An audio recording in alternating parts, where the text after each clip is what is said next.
Good morning student. आज हम आपको संस्कृत रीडर में चैप्टर 1 सुभाषितानी पढ़ा रहे हैं बेटा। सुभाषितानी सुभाषितानी ये जो है पूरा शब्द है, ये दो पदों से मिलके बना हुआ है। सु प्लस भाषितानी। सु मतलब मधुर और भाषित मतलब वचन, मतलब कि मधुर वचन, ऐसे वचन जो मधुर है, सुनने में प्रिय है, मधुर है। इसमें कुल हमारे 6 श्लोक दिए हुए, हम इन श्लोकों का अध्ययन करेंगे। पृथ्व्याम त्रीणि रत्नानि जलम अन्नम सुभाषितम मूढ़े पाषाण खंडेषु रत्न संज्ञा विद्यते। पृथ्व्याम यानी पृथ्वी पर, त्रीणि 3, रत्नानि रत्न है। पृथ्वी पर कितने रत्न है? 3 रत्न है। पृथ्वी पर 3 रत्न है। जलम अन्नम सुभाषितम, जल अन्न और मधुर वचन। पृथ्वी पर 3 रत्न है, जल अन्न और मधुर वचन। मूढ़े पाषाण खंडेषु रत्न संज्ञा विद्यते, लेकिन मूर्ख लोग पत्थर के टुकड़ों को रत्न कहते हैं। लेकिन मूर्ख लोग जो पत्थर के टुकड़े ना उसको रत्न कहते हैं, उसको रत्न का नाम देते हैं। वास्तविक रत्न क्या है हमारे पृथ्वी के? जल अन्न और मधुर वचन। क्या है? जल अन्न और मधुर वचन। तो पृथ्वी पर 3 ही रत्न है वास्तविक रूप से, जल अन्न और मधुर वचन। लेकिन मूर्ख लोग पत्थर के टुकड़ों को रत्न का नाम देते हैं, या मूर्ख लोग पत्थर के टुकड़ों को रत्न कहते हैं। सेकंड, सत्येन धार्यते पृथ्वी सत्येन तपते रवि सत्येन वाति वायुश्च सर्वम सत्ये प्रतिष्ठम। सत्य, सत्य के द्वारा ही पृथ्वी को धारण किया गया है। हमारी पृथ्वी जो सत्य पर ही टिकी हुई है। पृथ्वी किस पर टिकी हुई है? सत्य पर टिकी हुई है। तो सत्य के द्वारा ही पृथ्वी को धारण किया गया है। सत्य के द्वारा ही सूर्य तपता है, सूर्य हमें प्रकाश देता है। सत्य से ही वायु बहती है, यानी ये सब कुछ सत्य पर ही स्थित है। ये पूरा संसार सत्य पर ही टिका हुआ है। ये पूरा संसार किस पर टिका हुआ है?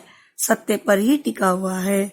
सत्य पर ही धरती टिकी हुई है, या सत्य से ही धरती धारण की जाती है। सत्य से ही सूर्य तपता है, सूर्य प्रकाश देता है। सत्य से ही हवा बहती है।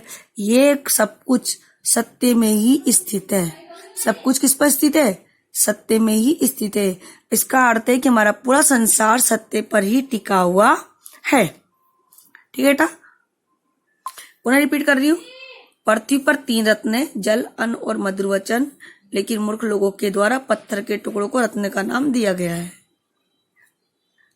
सत्य से ही पृथ्वी धारण की जाती है, सत्य से ही सूर्य तपता है, सत्य से ही हवा बहती है, और सत्य में ही सब कुछ टिका हुआ है। सत्य से ही सब कुछ टिका हुआ है। अब ये दाने तपसी शौर्य च विज्ञाने विनये नये विस्मयो नये ही कर्तव्य बहुरत्ना वसुंधरा। वसुंधरा यानी धरती। ये जो धरती है बहुत सारे रत्नों से भरी हुई है, यानी धरती बहुमूल्य रत्नों से परिपूर्ण है। हमारी जो धरती है ये बहुत सारे रत्नों से भरी हुई है, परिपूर्ण है।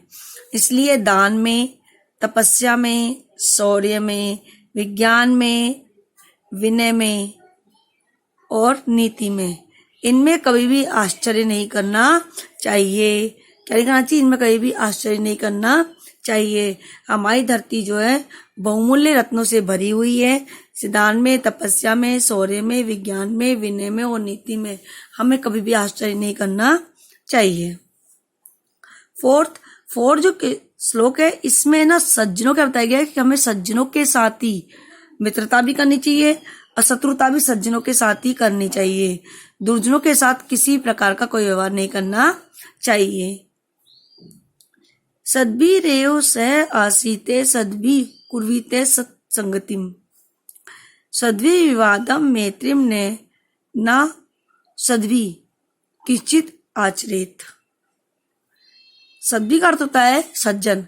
सज्जनों के साथ ही रहना चाहिए, सज्जनों की ही मित्रता करनी चाहिए, यानी संगति करनी चाहिए। सज्जनों के साथ ही रहना चाहिए, सज्जनों की संगति करनी चाहिए, सज्जनों के साथ ही विवाद भी करना चाहिए और सज्जनों के साथ ही मित्रता भी करनी चाहिए। मतलब सज्जन व्यक्ति के साथ ही रहना चाहिए, सज्जन व्यक्ति के साथ ही मित्रता करनी चाहिए, सज्जन व्यक्ति के साथ ही विवाद भी करना चाहिए, दुर्जनों के साथ किसी प्रकार का व्यवहार नहीं करना चाहिए। मतलब दुर्जनों से पूरी तरह दूर रहना चाहिए। सज्जनों के साथ ही रहना चाहिए, सज्जनों की संगति करनी चाहिए, सज्जनों से विवाद और मित्रता करनी चाहिए, दुर्जनों के साथ किसी प्रकार का व्यवहार नहीं करना चाहिए। धन दाने प्रयोगेषु विद्याया संग्रहेषु च आहारे व्यवहारे च त्यक्त लज्जे सुखी भवेत्। धन दाने के प्रयोग में, विद्या के संग्रह में, भोजन में और व्यवहार में। किस किस में? धन दाने के यानी अनाज को इकट्ठा करने में, विद्या का इकट्ठा करने में, विद्या के संग्रह में यानी ज्ञान प्राप्त करने में, भोजन में, व्यवहार में। लज्जा को त्यागने वाला व्यक्ति सुखी रहता है, इसलिए इन सभी जगह लज्जा को छोड़ देना चाहिए। किन किन क्षेत्रों में? धन दाने के प्रयोग में, विद्या के संग्रह में, भोजन में, व्यवहार में लज्जा को त्याग देना चाहिए। इस क्षेत्र में लज्जा को त्यागने वाला व्यक्ति सुखी रहता है। जिसको सुख चाहिए उनको इन क्षेत्रों में लज्जा त्याग देनी चाहिए। समावसीकृति लोके शम्या किम न साध्यते शांति कड़क करे जैसे किम करिष्यति दुर्जने। संसार में क्षमा ही एक वशीकरण मंत्र है। मतलब सबको वश में करने का मंत्र क्या है? क्षमा। क्षमा के द्वारा क्या नहीं पूरा किया जा सकता, अर्थात क्षमा के द्वारा हम सब कुछ पूर्ण कर सकते हैं। जिसके हाथ में शांति रूपी हथियार है उसका दुर्जन भी क्या करेगा, उसका बुरे व्यक्ति भी कुछ नहीं कर सकता है। जिसके हाथ में शांति रूपी तलवार है, शांति रूपी हथियार है, उसका दुर्जन व्यक्ति भी कुछ नहीं कर सकता है। क्षमा के महत्व को बताते हुए कहा गया है कि संसार में वशीकरण कौन है? क्षमा है। मतलब सबको वश में करने का मंत्र क्या है? क्षमा करना। क्षमा के द्वारा क्या नहीं कर सकते? जिसके हाथ में शांति रूपी तलवार होती है, शांति रूपी हथियार है, उसका दुर्जन व्यक्ति भी कुछ नहीं कर सकता है। तो आज के लिए मैं इतना ही काफी है बेटा। एक बार दोबारा हिंदी रिपीट कर रही हूँ, ध्यानपूर्वक सुनेंगे। पृथ्वी पर 3 रत्न है, जल, अन्न और मधुर वचन। जल, अन्न और मधुर वचन। लेकिन मूर्ख लोग पत्थर के टुकड़ों को रत्न कहते हैं। क्या कहते हैं? पत्थर के टुकड़ों को रत्न का नाम देते हैं। सेकंड है, पृथ्वी सत्य से ही धारण की हुई है, यानी पृथ्वी सत्य पर ही टिकी हुई है। सत्य से ही सूर्य प्रकाश देता है, सत्य से ही हवा बहती है और ये सब कुछ सत्य पर ही स्थित है, अर्थात पूरा संसार सत्य पर ही टिका हुआ है।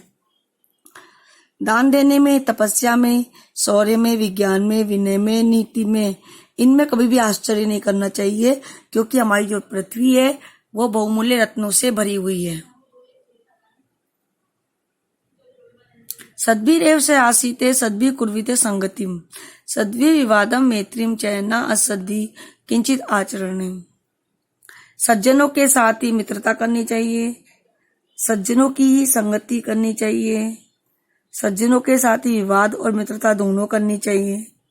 दुर्जनों के साथ किसी प्रकार का व्यवहार नहीं करना चाहिए। दुर्जनों के साथ किसी प्रकार का व्यवहार नहीं करना चाहिए। धन दाने प्रयोगेषु विद्याया संग्रहेषु च आहारे व्यवहारे च त्यक्त लज्जे सुखी भवेत्। धन दाने के प्रयोग में, विद्या के संग्रह में, भोजन में और व्यवहार में जो लज्जा को त्याग देता है वह सुखी रहता है। धन दाने के प्रयोग में, विद्या के संग्रह में, भोजन में और व्यवहार में जो लज्जा को त्याग देता है क्या होता है? वो सुखी रहता है। किसके क्षेत्र में? धन दाने के प्रयोग में, विद्या को इकट्ठा करने में, भोजन में और व्यवहार में जो लज्जा को त्याग देता है वह सुखी रहता है। जैसे कि आप एग्जाम्पल लो, अगर आप कहीं पर किसी प्रोग्राम में खाना खाने जाते हैं, वहां आप श्रम के मारे खाना नहीं खा पाते हो, तो आप घर पे खाली पेट आते हो, भूखे आते हो, और फिर घर आके घर खाना खाते हो, तो वहां आपने श्रम के कारण खाना नहीं खाया और वहां से आप भूखे लौट आए।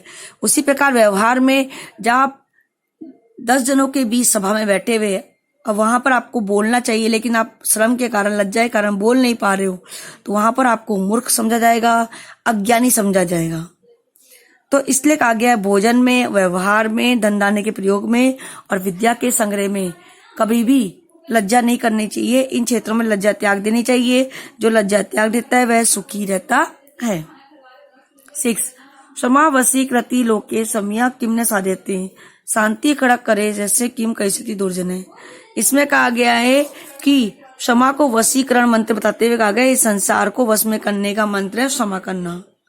क्षमा के द्वारा क्या नहीं कर सकते, अर्थात सब कुछ कार्य कर सकते। जिसके हाथ में शांति रूपी हथियार है, दुर्जन भी उसका कुछ नहीं बिगाड़ सकता है। जिसके पास शांति रूपी हथियार है, दुर्जन व्यक्ति भी उसका क्या करेगा, दुर्जन व्यक्ति भी उसका कुछ नहीं बिगाड़ सकता है। तो आज के लिए हमारा इतना ही काफी है बेटा। इसका आपको अनुवाद करना है और लर्न करना है। Thank you.